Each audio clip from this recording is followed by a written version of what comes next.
If you are thinking about finishing your education, then you are aware of colleges, corporations, degrees, student loans, apprenticeships, politics, taxes, economics, retirement planning, rising tuition costs, family planning, bankruptcy protection, and the U.S. Department of Education's power over all these things.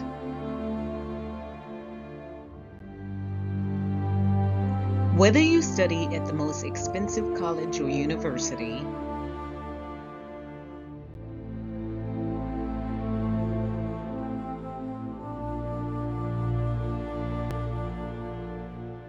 or the cheapest college or university,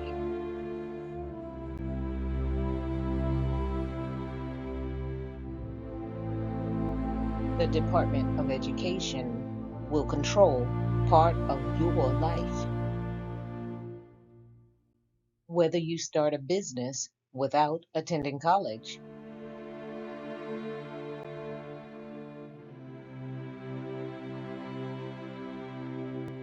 or receive an apprenticeship without attending college,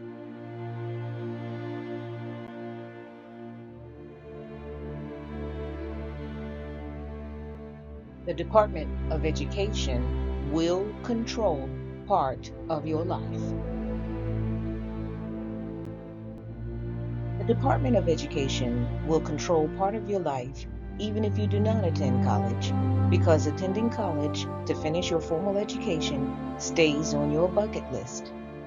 This increases your pressure to succeed without a finished formal education, or else produce out-of-control tuition and fee payments from your retirement savings or the lottery.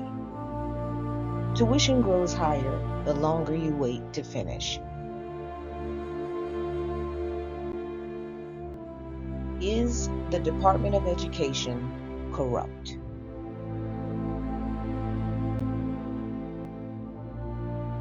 Is the Department of Education's prime directive being met? How much of your education should you be allowed to finish? This podcast traces the actions, laws, and decisions of the U.S. Department of Education to dispel myths and point out paths. We're here to let you know the true playing field everyone is on, even if they do not have student loans. We're here for you.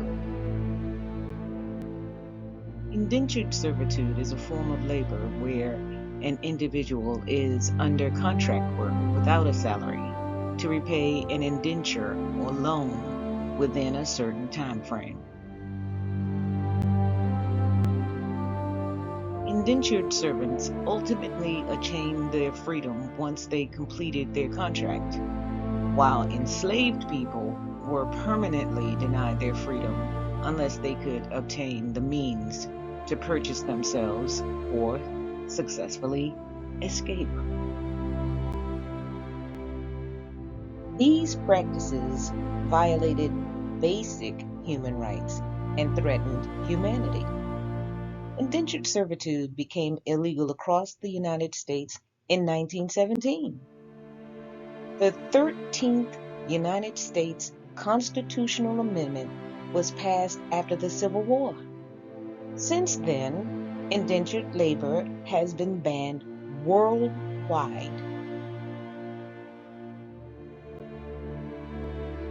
After courts interpreted the Higher Education Act's statutes and regulations and found Congress provided little to no guidance for a hardship test for constitutional bankruptcy protections, courts effectively removed bankruptcy protections from student loans permanently.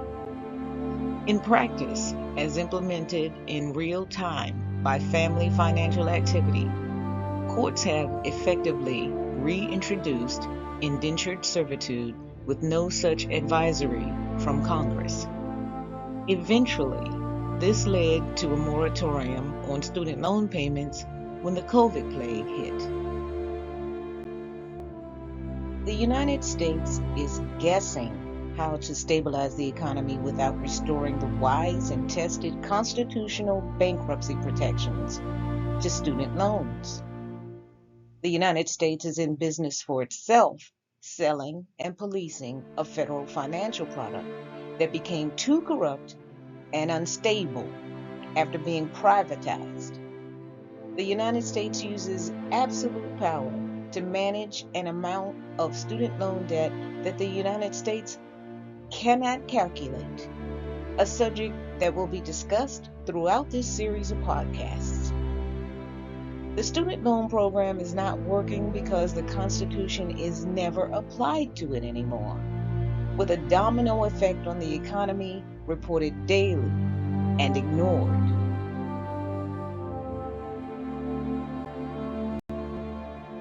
Disclosure of our viewpoint. The student loan program is a debacle.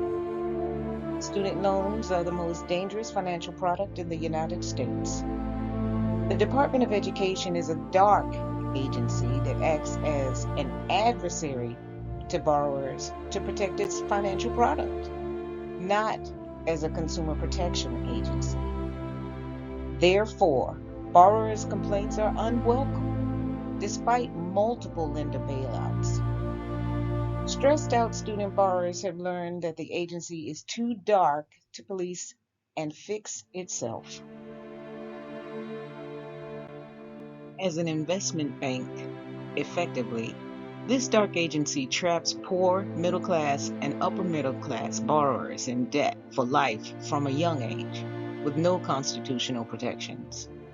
The next recession is due soon, if money is flowing properly, with a $1.7 trillion gamble still on America's casino table, with lifelong stagnant wages used to cover the bet.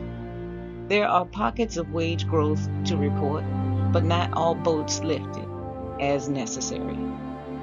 The borrower finishing a formal education is blamed for the failure.